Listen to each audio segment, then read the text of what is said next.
Today, 1 in 20 blue-collar jobs in the United States are so-called temporary jobs. They are workers in huge warehouses sorting products manually to satisfy the growing need of consumers to order their products online. They are in the service industry, and many of them are like Jose Gonzalez Jr., who works in the food packing industry for Taylor Farms. I feel a little bit disposed at their convenience, because if I'm working there 10 hours a day, Monday through Friday, sometimes even 6 days a week, that's full-time work, Why am I still being labeled as a temporary employee? Taylor Farms has an estimated revenue of $18 billion. They supply produce to some of the largest companies in the world, including Walmart and McDonald's. So why do huge companies like this rely on temp workers? I think it's for them to not have accountability for their actions if anything were to happen at work. Also, too, I think it defers them from paying any type of benefits, raises, a chance for advancements. It's kind of like they keep you there at their convenience. Assemblymember Roger Hernández, chair of the Assembly Labor Committee, is committed to protecting temporary workers and holding bad players accountable. Everybody understands that there is always going to be a need for the traditional temporary worker when there is an absence due to perhaps a pregnancy, an illness, maybe someone is taking a vacation.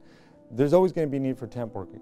When those services are being abused by an employer as a model to skirt responsibility in terms of wages and benefits and liability of the worker, particularly those workers who are working in unsafe conditions, that is a model that we cannot allow to proliferate. Hernández has introduced Assembly Bill 1897. The purpose of the legislation is to hold companies accountable for wage theft and other abuses when they use staffing agencies and other labor contractors to supply their workers. It's critical that employers are responsible for the work that's being rendered on their behalf, per their direction. So then when there is unsafe working conditions, law breaking going on, wage theft going on, you have the employer, the director of all this work that's being rendered, saying it's not us, it's the sub, it's sub A and sub B.